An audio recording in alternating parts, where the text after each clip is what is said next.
ಈ 8-9 ವರ್ಷದಲ್ಲಿ ವಿಜಯಪುರ ನಗರದ ಇಡೀ ಚಿತ್ರ ಬದಲಾವಣೆ ಆಗಿದೆ. ಒಳ್ಳೆಯ ಮಹಾನಗರ ಪಾಲಿಕೆ ಸದಸ್ಯರನ್ನ ಜನ ಆಯ್ಕೆ ಮಾಡ್ಲಿಕ್ಕೆ ಸಾಧ್ಯ ಆಗಿದೆ. ಇದರಿಂದ ವಿಜಯಪುರ ನಗರ ಇಡೀ ದೇಶದಲ್ಲೇ 4ನೇ ಒಳ್ಳೆ ಗಾಳಿ ಇರೋ ನಗರ ಆಗಿರ್ಲಿಕ್ಕೆ ಸಾಧ್ಯ ಆಗಿದೆ. ಯಾರೋ ಒಂದು 10 ವರ್ಷದ ಹಿಂದೆ ಹೋದಂತ ನಮ್ಮ ಊರಿನವರೇ ಬೇರೆ ಅಮೆರಿಕಾದಲ್ಲೂ ಜರ್ಮನ್ದಲ್ಲೂ ಬೇರೆ ಬೇರೆ ಕಡೆ ತಮ್ಮ ಸಾಫ್ಟ್ವೇರ್ ಇಂಜಿನಿಯರ್ ಆಗೋ ಯಾವ್ದಾವ್ದೋ ಹುದ್ದೆಯಲ್ಲಿ ಹೋಗಿದ್ರಿಂದ ಅವ್ರು ವಾಪಸ್ ಏನಾರ 10 ವರ್ಷ ನಂತರ ವಿಜಯಪುರಕ್ಕೆ ಬಂದ್ರೆ ಇದು ನಮ್ಮ ವಿಜಯಪುರ ಹೌದಲ್ಪ ಅನ್ನೋಂತ ಒಂದು ಆಶ್ಚರ್ಯ ರೀತಿಯಲ್ಲಿ ಅನೇಕರು ಫೇಸ್ಬುಕ್ ನಲ್ಲಿ ಹಾಕ್ತಾರೆ. ನಾವು ವಿಜಯಪುರಕ್ಕೆ ಹೋಗಿದ್ದೆ, ಅದು ಒಂದು ಅದ್ಭುತವಾಗಿ ಬದಲಾವಣೆ ಆಗಿದೆ ಅಂತ. ಅದು ಕೆಲವೊಂದು ಹೊಟ್ಟಿ ಕಿಚ್ಚಿನ ಜನ ಅದ ನಮ್ಮಲ್ಲೇ ಎಲ್ಲೋ ಒಂದು ಮೂಲೆಯಲ್ಲೋ ಒಂದು ತಿಪ್ಪಿ ಗುಂಡಿ ಇರ್ತದೆ, ಅದನ್ನ ಹಾಕ್ತಾರೆ. ಕೆಲವೊಂದು ಮಂದಿಗೆ ಏನೋ ಒಂದು ಹೊಟ್ಟಿ ಕಿಚ್ಚು ಅಂದ್ರೆ ಇದನ್ನ ಅವ್ರು ರೊಕ್ಕ ಕೊಟ್ಟಿದ್ರಿಂದ ಯತ್ನಾಳ ಮಾಡ್ಯಾರತ್ತ. ಅವ್ರ ಅಪ್ಪನ ಮನಿದು ಕೊಟ್ಟಿಲ್ಲ ಅವ್ರು.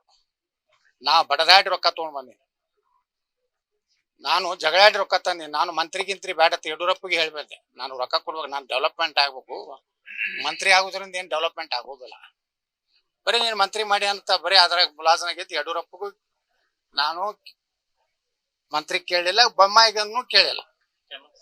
ನಾವ್ ಏನಿದ್ರು ಜನರ ಸಲುವಾಗಿ ಇವತ್ತು ಹೋರಾಟ ಮಾಡಿದ್ವಿ. ನಮ್ಮ ಮಹಾನಗರ ಪಾಲಿಕೆ ಸದಸ್ಯರು ಎಲ್ಲರೂ ಬಹಳ ಕ್ರಿಯಾಶೀಲರಾಗಿ ಇವತ್ತು ಉಪಮಹಾಪೌರರು, ಮಹಾಪೌರರು ಹಗಲು ರಾತ್ರಿ ಜನರ ಕೆಲಸ ಮಾಡ್ತಾರೆ. ದಿನಾಲು ಅವರು ತಮ್ಮ ವಾರ್ಡ್ನಲ್ಲಿ ಅಡ್ಡಾಡ್ತಾರೆ, ಜನ ಸಮಸ್ಯೆ ಕೇಳ್ತಾರೆ. ಹಂಗ ಒಳ್ಳೆ ಜನಪ್ರತಿನಿಧಿಗಳು ನಾವೆಲ್ಲ ಆಯ್ಕೆ ಆಗ್ಲಿಕ್ಕೆ ನಮ್ಮ ಮತದಾರರು ಹೊರಗೆ ಬಂದು ಓಟ್ ಹಾಕಿದ್ರು.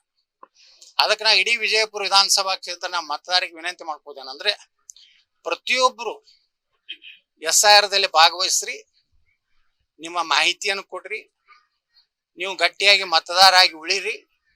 ಯಾಕಂದ್ರೆ ವಿಜಯಪುರದಲ್ಲಿ ಈ SIR ಪ್ರಕ್ರಿಯೆ ಪ್ರಾರಂಭ ಆದ್ಮೇಲೆ ಅವ್ರು ಹೆಂಗ್ ಬಂದು ಇಲ್ಲಿ ಗುಂಡಾಗಿರಿ ಮಾಡ್ತಾರೆ, ಇದು ಮಾಡ್ತಾರೆ, ಇದನ್ನೆಲ್ಲ ನೀವು ನೋಡ್ಲಕತ್ತೀರಿ.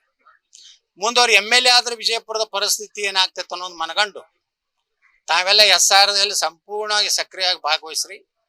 ಇದು ನಾನು ದೇಶಕ್ಕೆ, ನನ್ನ ನಗರಕ್ಕೆ ನಾನು ನನ್ನ ಕರ್ತವ್ಯ ಇದೆ, ಮತದಾನ ಮಾಡ್ಬೇಕು ಅನ್ನೋಂತ ಒಂದು ಜಾಗೃತಿಯನ್ನ ಮೂಡಿಸುವಂತದ್ದು ನಮ್ಮ ಎಲ್ಲಾ ಸಾಮಾಜಿಕ ಕಾರ್ಯಕರ್ತರು. ಸಂಘ ಸಂಸ್ಥೆ ಇರ್ಬೋದು, ಅದು ಸಿದ್ದೇಶ್ವರಿ ಇರ್ಬೋದು, ಸಿದ್ದೇಶ್ವರ ಬ್ಯಾಂಕ್ ಇರ್ಬೋದು, ಸಿದ್ದೇಶ್ವರ ಸಂಸ್ಥೆ ಇರ್ಬೋದು, ಎಲ್ಲಾರು ಇದರಲ್ಲಿ ಭಾಗವಹಿಸ್ಲಿಕ್ಕೆ ಸಂಘ ಸಂಸ್ಥೆದ ಜಾಗೃತಿ ಮಾಡ್ಲಿಕ್ಕೆ ಅಧಿಕಾರ ಇದೆ. ನೀವು ಮಾಡ್ತಾ ಇದ್ದಿರಲ್ಲ ಅಲ್ಲಿ ಯಾವ್ದು ಅಮಾನತ್ ಸಂಸ್ಥೆ, ಅಂಜುಮನ್ ಸಂಸ್ಥೆ, ನೀವು ಅಲ್ಲಿ ನಿಮ್ಮ ಓಣ್ಯಾಗ ಮಾಡ್ಲಕತ್ತೀರಿ. ನೀವ್ ಯಾಕೆ ಮಾಡ್ತೀರಿ? ಹಾಗಾದ್ರೆ ನೀವು ಮಾಡಿಲ್ಲ ಅಂತ ಹೇಳಿ ಯಾವ್ದಾರು ಮುಟ್ತೀರೇನ ಅಲ್ಲಿ? ಯಾವ್ದಾರ ನಿಮ್ದು ನೀವು ಮಸೂತಿ ಒಳಗೆ ಕೂತು BLO ಗಳನ್ನ ಮೀಟಿಂಗ್ ಮಾಡ್ತೀರಿ. ಯಾವ ಇದನ್ನ ಜಿಲ್ಲಾಧಿಕಾರಿಗಳು ಗಂಭೀರವಾಗಿ ತಗೋಬೇಕು. ಮತ್ತು ಇಲ್ಲಿ ಏನ ನಮ್ಮ ಆಯುಕ್ತರದಾರ ಮಹಾನಗರ ಪಾಲಿಕೆ, ಇಲ್ಲಿ ಅದಕ್ಕೂ ಅವಕಾಶ ಕೊಡಬಾರ್ದು. ಅವ್ರ ಮ್ಯಾಗ ಕ್ರಿಮಿನಲ್ ಕೇಸ್ ಹಾಕ್ಬೇಕು. ಇಲ್ಲಾಂದ್ರೆ ಗುಂಡಾಗಿರಿ ಮಾಡಿ ಏನಾರೇ ನಾಳೆ MLA ಆಗ್ತೇನೆ ಅಂದ್ರೆ ಅದು ವಿಜಯಪುರದಲ್ಲಿ ಮುಗಿದೋಯ್ತದ ಕಾಲ.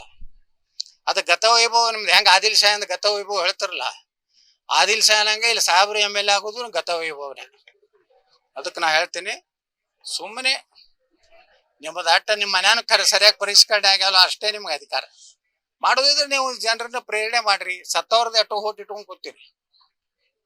ನಿಮ್ ಮುತ್ಯ ಸತ್ತವಂದು ಈಗ ಓಟ್ ಹಾಕಿರಿ ಎಷ್ಟೋ ಕಡೆ. ಆದಿಲ್ ಶಾಹಿ ಕಾಲದಾಗ ಇವ್ರು ಏನ್ ಮುತ್ತಜ್ಜಿ ಇದ್ದಲ್ಲ ಅವ್ನ ಓಟು ಇವತ್ತು ಹಾಕ್ಲಕತ್ತಾರ. ಆದಿಲ್ ಶಾಹಿ ಕಾಲದಾಗ ನಮ್ಮವ್ರು ಯಾರು ಹಂಗ್ ಮಾಡೋದಿಲ್ಲ. ಯಾಕಂದ್ರೆ ನಮ್ಮ ಹಿಂದೂಗಳು ಹೆಚ್ಚಾಗಿ ಆಸ್ತಿವಾನ್ರು ಇರ್ತಾರ. ನಾಳೆ ಅವ್ರು ವಾಟ್ನಿ ಮಾಡ್ಕೋಬೇಕಾದ್ರೆ ತಂದಿದ್ದು ಮರಣ ಉತ್ತಾರಿ ಹಚ್ಚೇಬೇಕಾಗ್ತತಿ. ಅವಕ್ಕೇನಿಲ್ಲ, ಲಂಗಾಲ್ ಓಡ ಭಗವಂತ ಸತ್ತಾರ. ಅವ್ ಹಿಂಗಾಗಿ ಆದಿಲ್ ಶಾಹಿ ಕಾಲದಾಗ ಅವ್ರು ಇಸ್ಮಾಯಿಲ್ ಇದ್ದ ತಿಳ್ಕೊರಿ, ಅವೇನ ಬಂದ್ ಹಿಂಗ ಬೂತ್ನಾಗ ಬಂದು ಓಟ್ ಹಾಕ್ಲಕತ್ತಾನ ಇಸ್ಮಾಯಿಲ್. ಯಾರ ಅವತಾರನಾಗ ಬರ್ಲಕತ್ತಾನ ಗೊತ್ತಿಲ್ಲ. ಅದಕ್ಕ ನಾವು ಜನ ಜಾಗೃತ ಆಗಿದ್ದು ಅವ್ರ ಭಯ ಬಂದೈತಿ. ಹಿಂದೂಗಳು ಜಾಗೃತ ಆಗ್ಯಾರ.